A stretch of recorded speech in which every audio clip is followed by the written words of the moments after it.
Good morning to all. This is doctor Paras Jain और आज हम लोग पढ़ने वाले हैं नया चैप्टर जिसका नाम है cell cycle and cell division. बहुत ही इजी और बहुत ही सिंपल चैप्टर है अगर समझ पाए तो। इससे इजी चैप्टर कुछ भी नहीं है, बहुत ही छोटा और बहुत इजी चैप्टर है ये, लेकिन नहीं समझ पाए तो बहुत ही हार्ड लगने वाला है। इसलिए इसमें कंसंट्रेटेड माइंड से आपको पढ़ना होगा। अगर समझ पाए तो बहुत इजी चैप्टर स्टार्ट करते हैं। Cell cycle cell division chapter जो है, अभी तक हम लोग सेल चैप्टर पढ़े थे। सेल कैसे पैदा होती है, इस क्वेश्चन का आंसर देता है how new cell are form. नई सेल कैसे पैदा होती है तो हमने पढ़ा था the new cell can arise from pre existing cell. नई सेल कैसे पैदा होती है? प्री एग्जिस्टिंग सेल से। प्री एग्जिस्टिंग सेल से नई सेल बनती है, new cell are form. New cell का जन्म प्री एग्जिस्टिंग सेल से होता है और जिस प्रोसेस के थ्रू होता है उस प्रोसेस को कहते हैं सेल डिवीजन। सेल को डिवाइड करने की प्रोसेस सेल डिवीजन के नाम से जानते हैं।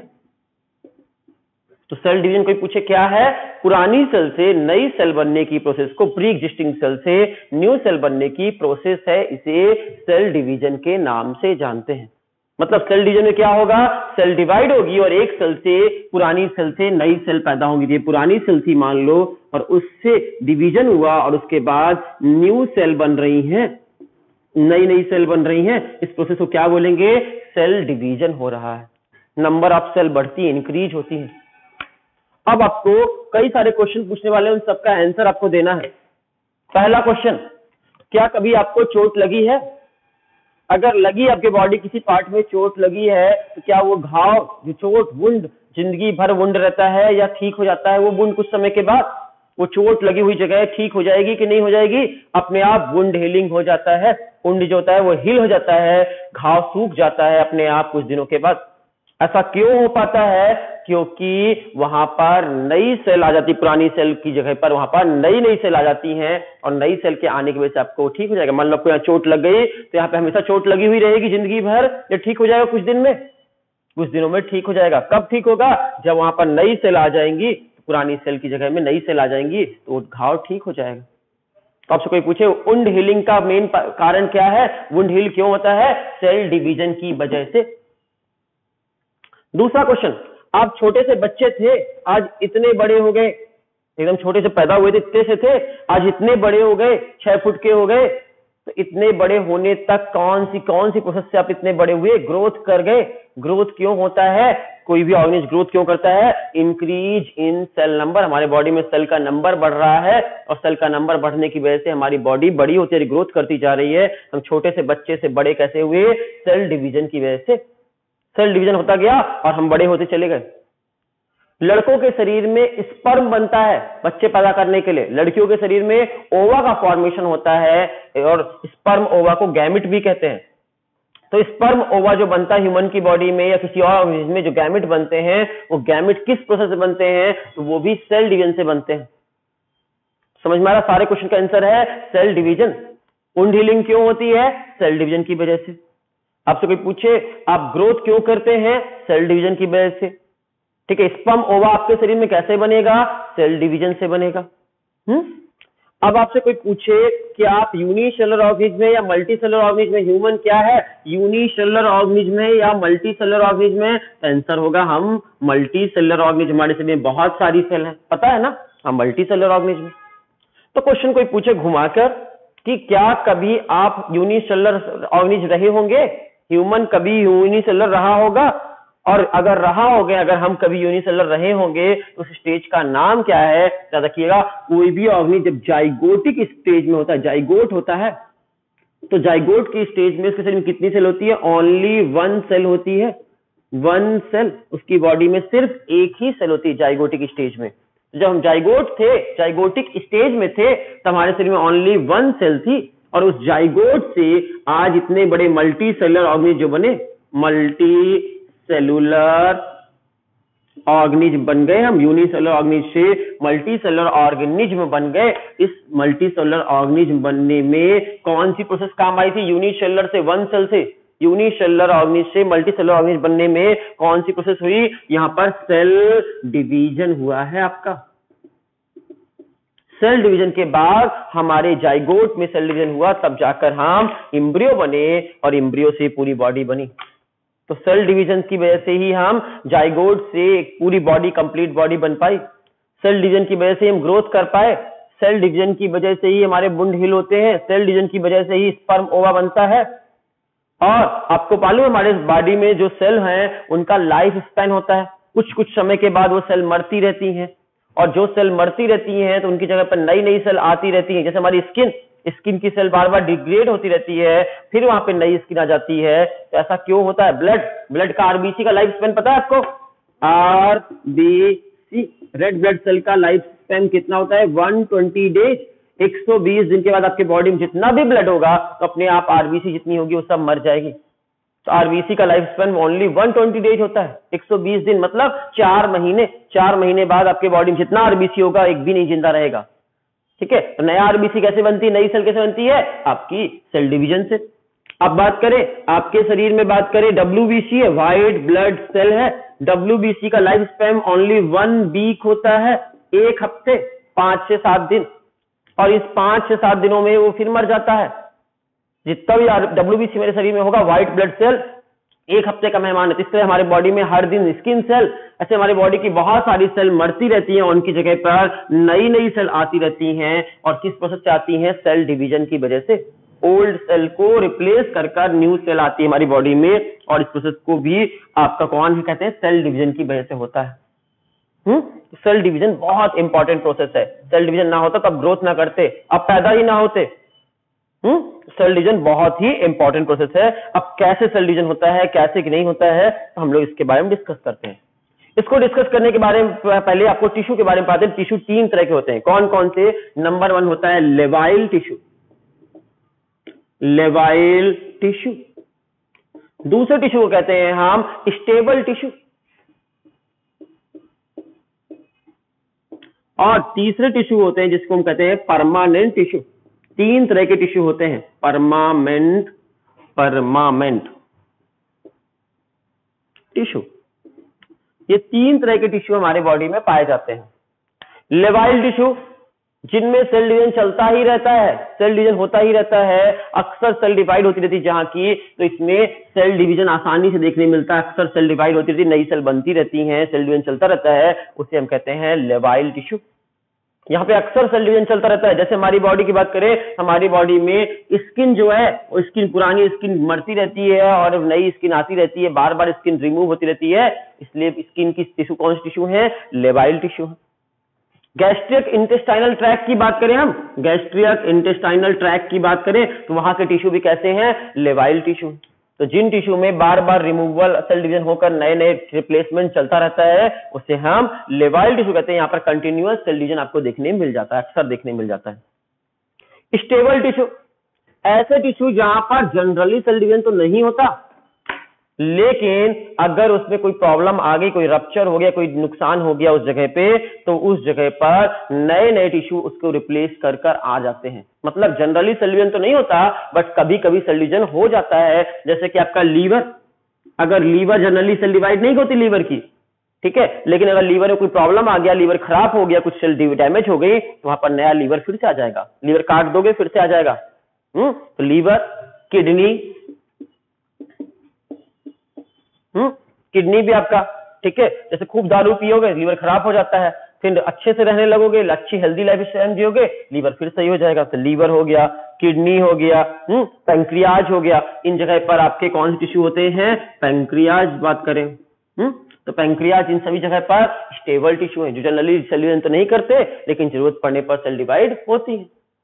परमानेंट टिश्यू, जो एक बार डिवाइड हो गए अब डिवाइड नहीं करेंगे, अब डिवीजन वहां पर अब्सेंट होता है, सेल डिवीजन अब्सेंट होता है, इसलिए इनको परमानेंट टिश्यू कहते हैं। ये कौन सी स्टेज में रहते हैं? सेल डिवीजन के G0 स्टेज में चले जाते हैं, अब सेल डिवीजन नहीं करते, परमानेंट टिश्यू कहलाते हैं। परमानेंट टिश्यू की बात करें, आपके शरीर में नर्व टिश्यू सेल की बात सुने, nerve tissue, nerve cell, neurons जिसको कहते हैं। तो नर्व सेल जो है वो आपके शरीर में अब डिवाइड नहीं करती, जितना बनना होता बचपन में बन जाती है। अब आपके शरीर में नर्व सेल डिवीजन करके और बच्चे पैदा कर रही है क्या? अपनी गिनती बढ़ा रही क्या? नहीं। मरेगी डिजेनरेट होगी, लेकिन नई नई नर्व सेल नहीं बनती। नई नई नर्व सेल नहीं बनेगी, मतलब नर्व सेल में आपके सेल डिवीजन होता है कि नहीं होता? नहीं होता। परमानेंट टिश्यू है, इसलिए उसमें सेल डिवीजन नहीं होता। मसल्स, आपको पता है मसल्स की गिनती कांस्टेंट होती है हमारे बॉडी में। मसल्स की गिनती कितनी है हमारे बॉडी में? 6, 3, 9। 6 और 3 मिलाकर 9 होता है ना, 6 और 3 जोड़ दो तो 9, 6, 39। ये मसल्स की गिनती है, फिक्स होती है। चाहे आप कितने भी बड़े हो, कितने भी छोटे हो, आपके बॉडी में मसल्स की गिनती अब नहीं बढ़ने वाली, जितनी है इतनी की इतनी ही रहेगी।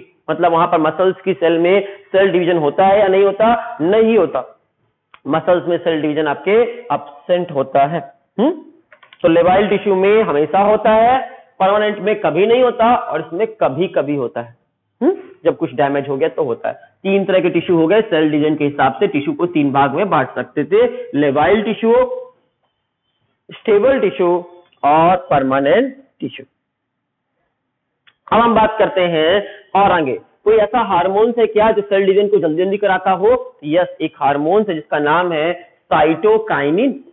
साइटोकाइनिन नाम का जो हार्मोन होता है, प्लांट में पाया जाने वाला एक हार्मोन है, प्लांट का हार्मोन, इसलिए इसको फाइटो हार्मोन्स के नाम से भी जानते हैं। इस फाइटो हार्मोन्स की बात करें, सेल आपके साइटोकाइनिन की बात करें, तो ये साइटोकाइनिन या फाइटो हार्मोन्स जो भी बोलो, ये जल्दी जल्दी फास्ट सेल डिवीजन कराता है। सेल डिवीजन को क्या करता है? प्रमोट करता है। तो promote cell division, promote cell division को जल्दी जल्दी कराता है, फटाफट सेल डिवाइड करा देता है। कौन सा? साइटोकाइनिन नाम का हार्मोन, याद रहेगा। और आगे चलते हैं। अब आपको चैप्टर का नाम क्या है? Cell division and cell cycle. Cell cycle की बात करें, क्या होता है? तो सेल क्या है? देखो, एक सेल है, ये सेल जो है ग्रोथ करेगी, बड़ी होगी और डिवाइड करेगी। और सेल जब ग्रोथ करेगी और डिवाइड करेगी, इसमें 2 ही चीजें होंगी, एक तो ग्रोथ होगा और एक डीएनए का रेप्लिकेशन होगा, और उसके बाद 2 सेल बन जाएंगी या 4 सेल बन जाएंगी, नंबर ऑफ सेल इंक्रीज करेगा। जब ये पूरी घटना हो रही होती है, एक सेल से 2 सेल बन रही होती है, तो सीरीज ऑफ इवेंट्स होते हैं, बहुत सारी घटनाएं होती हैं, एक के बाद एक के बाद एक, और इन सारी सीरीज ऑफ इवेंट्स को एक साथ बोलते हैं सेल साइकिल। एक साइक्लिक प्रोसेस बन जाती है, इसे कहते हैं सेल साइकिल के नाम से जानते हैं। सेल साइकिल आगे हम पढ़ाएंगे डिटेल में, टेंशन नहीं लो, ठीक है। एक सेल से सेल डिवीजन में जितना समय लगता है उसको सेल साइकिल कहते हैं, और इस तरह सेल डिवाइड होती है। इवेंट्स, बहुत सारे इवेंट्स इसमें आते हैं, अलग अलग इवेंट्स पढ़ाएंगे अगली नेक्स्ट क्लास में कि सेल साइकिल में कौन कौन से इवेंट्स आते हैं। तो बहुत सारे इवेंट्स से होकर जाती है, इसलिए इसे सेल साइकिल कहते हैं। और सेल साइकिल में अलग अलग टाइम लगता है। जैसे ह्यूमन की बात करें, तो ह्यूमन की सेल साइकिल को देखें तो ह्यूमन की सेल साइकिल कंप्लीट होने में, एक सेल को डिवाइड होने में 24 आवर के आसपास टाइम लगता है। 24 आवर्स का टाइम समय लग जाता है, 24 घंटे। ह्यूमन की सेल की बात करें तो अगर हम बात करें ईस्ट की सेल की, तो ईस्ट की सेल को डिवाइड होने में मात्र 90 मिनट लगते हैं। 90 मिनट मतलब 1.5 घंटे। और वहीं पे बात करें बैक्टीरिया की सेल की, तो उसको डिवाइड होने के लिए मात्र 20 मिनट अप्रॉक्स चाहिए होते हैं। मतलब 20 मिनट में बच्चे पता कर देता है, एक सेल से 2 सेल बन जाती हैं। तो बैक्टीरिया में सेल साइकिल जो है बहुत छोटा होता है, सेल साइकिल में सिर्फ 20 मिनट लगते हैं। ईस्ट की बात करें, ईस्ट एक फंगस है, यूनिसेलर फंजाई, उसमें 90 मिनट लग जाते हैं। और ह्यूमन की सेल की बात करें तो उसको लगभग 24 घंटे लग जाते हैं ह्यूमन सेल का। अलग अलग सेल का सेल साइकिल जो है, टाइम ड्यूरेशन अलग अलग हो सकता है। दुनिया में बहुत सारे ऑर्गेनिज्म है, हर किसी का पढ़ना मुश्किल है। ह्यूमन का हम लोग एग्जाम्पल के तौर पे मान के चलेंगे, आगे पढ़ेंगे। चलो और आगे चलते हैं। जब सेल साइकिल चलता है तो 2 स्टेज आते हैं, एक होता है प्रेपरेटरी फेज और दूसरा होता है आपका, दूसरा फेज को कहते हैं डिविजनल फेज। डिविजनल फेज, जब भी सेल डिवाइड होती है 2 फेज से होकर गुजरती है। पहला प्रेपरेटरी फेज, जिसे आई फेज के नाम से भी जानते हैं। प्रेपरेटरी फेज को आई फेज के नाम से भी जानते हैं, पहला आई फेज। और दूसरा होता है डिविजनल फेज, जिसको हम एम फेज के नाम से भी जानते हैं। जब तक मैक्सिमम सेल किस समय में 95% सेल आपकी जो होती हैं वो प्रेपरेटरी फेज में दिखती हैं, सिर्फ 5% समय पर सेल डिवाइड करती है। मान लो 24 घंटे इस सेल को रहना है, 24 घंटे में सेल डिवाइड होनी, जिसमें प्रेपरेटरी फेज कितने घंटे का होगा, 23 घंटे प्रेपरेशन करेगा और ओनली 1 आवर इसमें सेल डिवीजन होगा। तो आई फेज में लगभग 23 घंटे होगा और एम फेज में सिर्फ 1 घंटे के लिए आएगी। ऐसे ही सभी सेल में 95% समय तक वो प्रिपरेशन करता है और सिर्फ 5 मिनट वो आपका बस डिवाइड करता है, याद रखिएगा। जैसे आप नीट की तैयारी सालों करते हैं लेकिन एग्जाम सिर्फ 3 घंटे देते हैं, वही एग्जाम्पल याद रखिएगा। अब आगे चलते हैं सेल डिवीजन के टाइप। सेल डिवीजन 3 तरह से होता है, कौन कौन सा, ए माइटोसिस, माइटोसिस और मियोसिस। तो सेल डिवीजन के टाइप पूछे, सेल डिवीजन 3 तरह से होता है, कौन कौन से तरीके से। पहला तरीका है ए माइटोसिस, ए माइटोसिस, दूसरा है माइटोसिस और तीसरा है मियोसिस। ये 3 में से कोई एक तरीके से सेल डिवाइड होती है। जब भी सेल डिवीजन हो रहा होता है इन तीनों में से कोई एक होता है, माइटोसिस, ए माइटोसिस और मियोसिस। 3 तरह का, ए माइटोसिस, माइटोसिस और मियोसिस। सबसे पहला पढ़ते हैं हम ए माइटोसिस के बारे में। ए माइटोसिस क्या होता है, ए माइटोसिस के बारे में जान लो। इसको डायरेक्ट सेल डिवीजन के नाम से भी जानते हैं। माइटोसिस का दूसरा नाम है direct cell division. Direct cell division होता है, इसमें सीधे सेल डिवाइड होती है, एक सेल से 2 सेल बन जाती हैं, फटाफट घिंची और बड़ी हो गई। इसे हम बैक्टीरिया में देखो, बैक्टीरिया में जो फ्यूजन होता है, एक सेल से 2 बैक्टीरिया बन जाते हैं, वो यही है ए माइटोसिस। तो ए माइटोसिस में डायरेक्ट सेल डिवीजन के नाम से जानते हैं। बहुत ही सिंपल स्टेप है, सिंपल डिवीजन है, ये सिंपल डिवीजन है, इसमें ज्यादा लफड़े नहीं है, ज्यादा स्टेजेस नहीं आने वाली, सीधे सेल डिवाइड हो जाती है। सिंपल डिवीजन के नाम से भी बोलते हैं, simplest mode of cell division, सबसे सिंपलेस्ट तरीके का सेल डिवीजन है। और तुरंत सेल डायरेक्ट डिवाइड होती है, इसलिए ये इसे फास्टेस्ट सेल डिवीजन भी बोलते हैं, सबसे जल्दी जल्दी होने वाला फास्टेस्ट सेल डिवीजन के नाम से भी जानते हैं। तब से फास्टेस्ट सेल डिवीजन पूछे, डायरेक्ट सेल डिवीजन पूछे या सिंपलेस्ट सेल डिवीजन पूछे, आंसर होगा ए माइटोसिस। इसमें स्पिंडल फाइबर बनेंगे क्या, कुछ भी नहीं बनेगा, ना तो स्पिंडल फाइबर बनेंगे, no spindle fibre. Spindle fibre क्या होते हैं आगे पढ़ेंगे हम। इसमें स्पिंडल फाइबर का फॉर्मेशन होगा कि नहीं होगा, नहीं होगा, no spindle fibre formation, spindle fibre का फॉर्मेशन नहीं होगा। इसमें आपके क्रोमोसोम दिखाई देंगे, बिल्कुल नहीं दिखेंगे, नो क्रोमोसोम अपीयर, क्रोमोसोम भी दिखाई नहीं देंगे, नो क्रोमोसोम अपीयर। इसमें क्रोमोसोम भी अपीयर नहीं होंगे, दिखाई नहीं देंगे।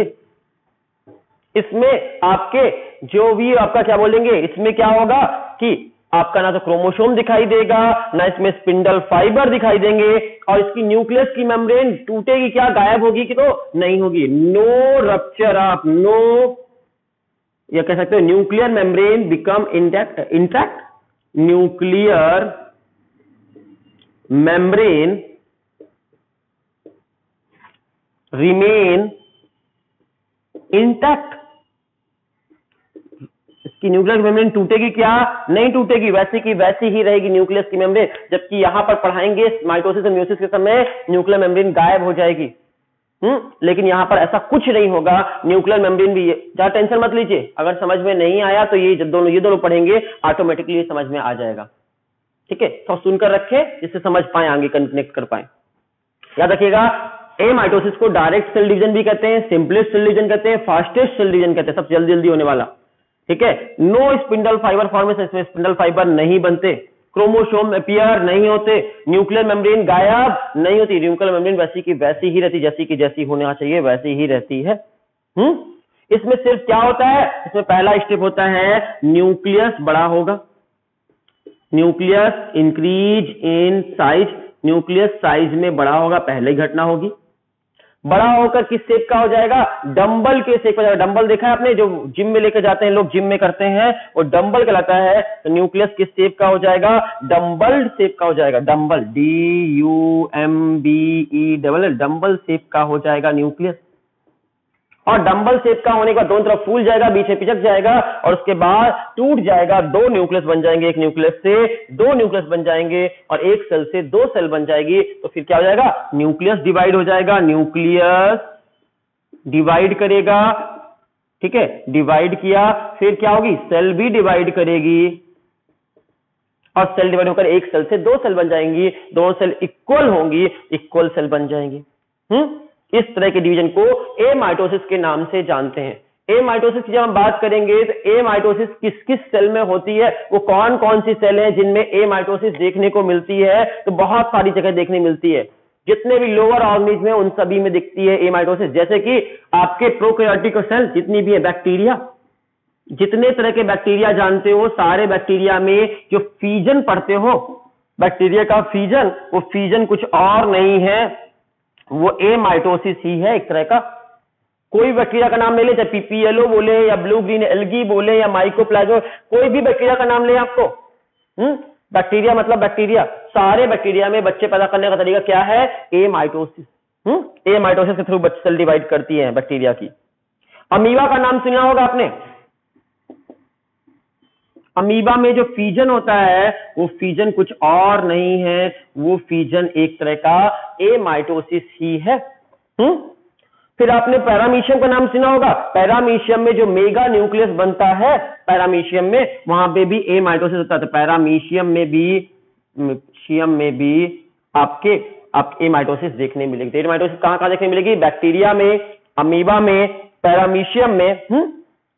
अमीबा में क्या होता है, मल्टीपल फीजन होता है, बहुत सारे अमीबा बन जाते हैं ना, तो मल्टीपल फीजन उसका वही है, ए माइटोसिस ही है। अब बात करें आपके यूकैरियोटिक की सेल में कहां पर, तो माइटोकॉन्ड्रिया का नाम सुना है। माइटोकॉन्ड्रिया से, पुराने माइटोकॉन्ड्रिया से नया माइटोकॉन्ड्रिया बनता है, पुराने प्लास्टिड से, क्लोरोप्लास्ट से, पुराने प्लास्टिड से नया प्लास्टिड बनता है। कि माइटोकॉन्ड्रिया और प्लास्टिड कैसे बनते हैं, फीजन से बनते हैं, पुराने उसके, तो पुराने माइटोकॉन्ड्रिया के फीजन से, पुराने प्लास्टिड से नया प्लास्टिड बनता है। तो माइटोकॉन्ड्रिया और प्लास्टिड में भी कौन सा होता है सेल डिवीजन, ए माइटोसिस ही होता है।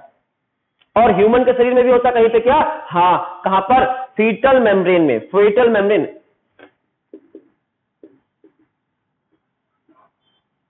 फीटल मेम्ब्रेन,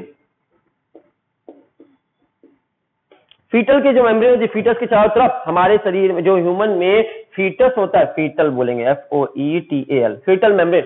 फीटस जो होता है, बच्चा होता है जब माँ के गर्भ में 9 महीने तक, तो माँ के गर्भ में जब बच्चा रहता है एक मेम्ब्रेन के अंदर रहता है, उस मेम्ब्रेन को कहते हैं फीटल मेम्ब्रेन। और फीटल मेम्ब्रेन में भी आपके ए माइटोसिस होता है। तो ए माइटोसिस कहां कहां दिखेगा, बैक्टीरिया में, अमीबा में, पैरामीशियम में, माइटोकॉन्ड्रिया में और फीटल मेम्ब्रेन में। इतनी जगह आपको ए माइटोसिस देखने मिलेगा।